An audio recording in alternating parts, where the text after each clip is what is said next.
विश्व 24 न्यूज हर पल आपके साथ। कालावधीमध्ये जा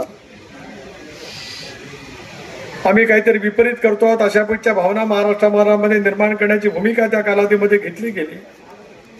पण स्वच्छपणाची भूमिका दादा प्रफुल्लभाई भुजबळ साहेब, सुनील तटकरे, हसन मुश्रीफ, दिलीप वळसे, धनंजय मुंडे आणि 43 आमदारांनी पण ज्या विचारधारेवरती दीर्घकाळ धर्मनिरपेक्ष विचार याला सोबत घेऊनच एनडीएमध्ये सहभागी होण्याचा निर्णय आम्ही त्या कालावधीमध्ये घेतला। आणि मला आनंद आणि अभिमान वाटतोय की पहिल्या दिवसापासून सोलापूरचे सगळे मातबर सहकारी या सर्वांनी पहिल्या दिवसापासून जर काय कोणाला साथ दिली तर ती अजितदादांनी आणि राष्ट्रवादी काँग्रेस पक्षाला दिली। त्याचा सुद्धा आवर्जून उल्लेख या कार्यक्रमाच्या निमित्ताने मी करू इच्छितो। शेवटी संघटन उभं करणं, वार्ड पातळीवरती प्रभाग पातळीवरती काम करणाऱ्या कार्यकर्त्याला संघटनेच्या माध्यमातून पक्षाशी जोडणं, पक्षाची जोडत असताना त्याचा समाजाची असलेला संवाद, विशेष करून सोलापूर सारखं शहर हे अनेक धर्मियांचं, अनेक बोली भाषाचं, त्याचबरोबर सर्व समाजाचं असं शहर आहे। या शहराची ऐतिहासिक, सांस्कृतिक एक परंपरा खूप मोठ्या पद्धतीची आहे। अशा वेळेला पक्ष म्हणून नव्याने बांधणी करत असताना सर्वांना कसं विश्वासात घेता येईल हे काम आमच्या सर्व सहकाऱ्यांनी त्या कालावधीमध्ये केलं आणि त्याच्यातूनच पक्षाचं संघटन उभं राहिलेलं पाहायला मिळतं। लोकसभेच्या निवडणुकीमध्ये महाविकास आघाडीला संबंध राज्यभरामध्ये यश मिळालं। महायुतीला मोठ्या प्रमाणात पराजयाला सामोरं जावं लागलं। याचं महत्वाचं कारण देशभरामध्ये खोटाबळीचं तर भारतरत्न घटनेचे शिल्पकार डॉक्टर बाबासाहेब आंबेडकर यांनी दिलेली घटना रद्दबदल केली जाईल। स्वाभाविकपणाने प्रत्येकाच्या मनामध्ये शासनकर्त्याचं वातावरण इंडिया आघाडीने त्या कालावधीमध्ये निर्माण केलं। गेले अनेक वर्षापासून आहे या प्रत्येकाच्या मनामध्ये शासनकर्त्याचं काऊर उठवण्यामध्ये ही सारी मंडळी त्या कालावधीमध्ये यशस्वी पाहिलं। आपण आदिवासी बांधवांच्या मनामध्ये सुद्धा शंका निर्माण झाली की डॉक्टर बाबासाहेब आंबेडकरांनी घटना ज्यावेळेला या देशाला दिली त्याला त्या घटनेमध्ये सुद्धा आदिवासी बांधवांच्यासाठी आरक्षण दिले गेलं। हा देश धर्मनिरपेक्ष विचाराचा देश आहे म्हणून घटनेच्या प्रिएम्बल मध्ये सुरुवातीलाच वाक्य लिहिलंय की धर्मनिरपेक्ष विचाराचा देश। अल्पसंख्याक समाजाच्या मनामध्ये सुद्धा एक असुरक्षिततेची भावना या सगळ्या प्रक्रियेच्या अंतर होईल अशा बीचा आभास या विरोधकांनी त्या कालावधीमध्ये केला। आम्ही सतत बोलत आलो की चंद्र सूर्य तारे असेपर्यंत या देशातली घटना कदापि बदलली जाणार नाही। हे स्वच्छपणाचं अभिवचन देशभरामध्ये पंतप्रधान महोदय असतील, अमित भाई असतील, राज्याचे मुख्यमंत्री, उपमुख्यमंत्री असतील, माझ्यासारखा कार्यकर्ता रायगड लोकसभा मतदारसंघातून निवडणूक करत असताना स्वच्छपणाने मी लोकांच्या समोर त्या ठिकाणी ते बोलतो। तर तू इतक्या खोलवरती भिनलं गेलं त्याचा सारा परिणाम देशभरामध्ये तो झालाच। पण आपल्या राज्यामध्ये मराठवाड्यामध्ये एक संभाजीनगरचा अफवा सोडला तिथं सुद्धा तिरंगी लढत झाली। बघा त्या सगळ्या जागा त्या ठिकाणी महाविकास आघाडीला मिळाल्या।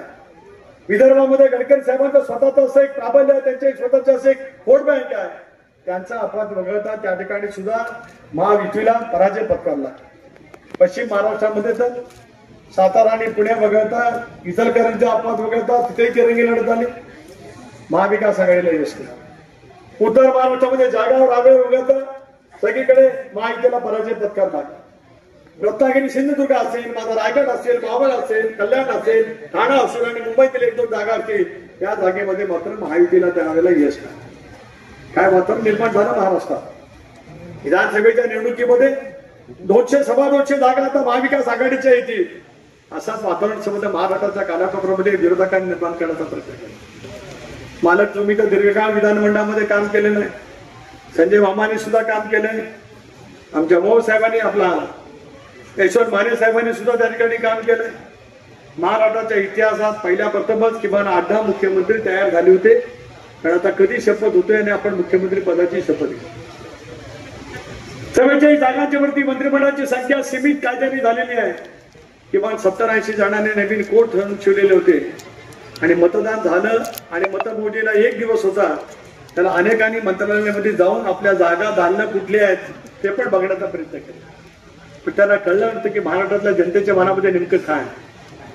लाडकी बहीणची योजना ज्याला सभागृहामध्ये अजितदादांनी घोषित केली, पण मला या गोष्टीचा अभिमान आहे की त्यावेळीचे मुख्यमंत्री, उपमुख्यमंत्री देवेंद्रजी असतील, एकनाथराव असतील, सरकारचं भाजपदादांच्या पाठीमागे उभं राहिलं। पण मला अभिमान वाटतो की महाराष्ट्राच्या इतिहासात पहिल्या प्रथम 50% लोकसंख्या असलेल्या महिला भगिनींच्यासाठी मुख्यमंत्री लाडकी बहीण योजना जाहीर करण्याचं काम तुमचे आणि माझे नेते अजितदादांनी त्या कालावधीमध्ये केलं.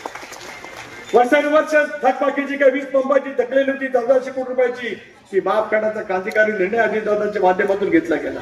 अनेक कल्याणकारी योजना त्यावेळेला केल्या गेल्या. विरोधकांनी सतत आवाज उठवला गेला की ही योजना जर का राबवली गेली तर महाराष्ट्र कर्जबाजारी होईल, त्याला इंग्रजीमध्ये बँकरप्ट आपण म्हणतो, बँकरप्ट होईल, ही योजना यशस्वी होऊ शकणार नाही. उलट स्वतःला महिलांच्या नेत्या म्हणणाऱ्या विरोधकांच्या पैकी अनेक महिला नेत्यांनी, रुपालीताई या ठिकाणी तुम्ही साक्षीदार आहात, 1500 रुपयामध्ये तुम्ही महिलांचा स्वाभिमान विकत घेताय की काय, या पद्धतीने महिलांच्या स्वाभिमानाला एकतर सदाच लावण्याचा दुर्दैवीचा प्रयत्न त्या कालावधीमध्ये सुरू झाला. अजितदादांनी त्यावेळेचे मुख्यमंत्री एकनाथराव असतील, देवेंद्रजी असतील आणि तुमची लेख असेल आदिती असेल, त्यांनी शेवटच्या स्तरावरती योजना राबवली आणि त्या कालावधीमध्ये 2,40,00,000 महिलांच्या पर्यंत ती योजना राबवली गेली. त्या साऱ्याचा परिणाम नेमका काय उमटत होता ते लोकसभेच्या निवडणुकीच्या मध्ये यशाची धुंदी चढलेल्यानं त्या कालावधीमध्ये कळणार. जाग्यावरती आले ज्या दिवशी निकाल लागला त्यावेळेला 238 जागांच्या वरती महाविकास आघाडी महायुती निवडून आली आणि महाविकास आघाडीला दारुण पराजयाला सामोरं जावं लागलं. स्वतःच्या पायावरती विरोधी पक्ष नेता निवडण्या इतकं संख्याबळ सुद्धा महाराष्ट्रामध्ये विरोधकांना त्या ठिकाणी मिळालं नाही. हे सत्य तुम्हाला आणि मला नाकारता येईल. लोकसभेला त्यांना यश मिळालं ते मालक त्यांच्या कर्तृत्वातून मिळालं आणि विधानसभेला आपल्याला यश मिळालं ते ईव्हीएमच्या मुळे मिळालं. असा रडीचा डाव खेळण्याचं काम आजही विरोधक त्या ठिकाणी करताय.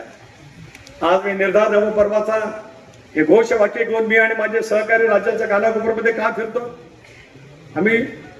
मी खासदार झालो, अनेक महायुतीचे खासदार झाले, मुख्यमंत्री झाले, 2 उपमुख्यमंत्री आहेत, राज्याच्या मंत्रिमंडळामध्ये 42 मंत्री आहेत, 208. राज्यातील महत्त्वाच्या आणि आपल्या भागातील ताज्या बातम्या पाहण्यासाठी आजच आमच्या विश्व 24 न्यूज चॅनलला यूट्यूबवर सबस्क्राईब करा आणि बेल आयकॉन प्रेस करा.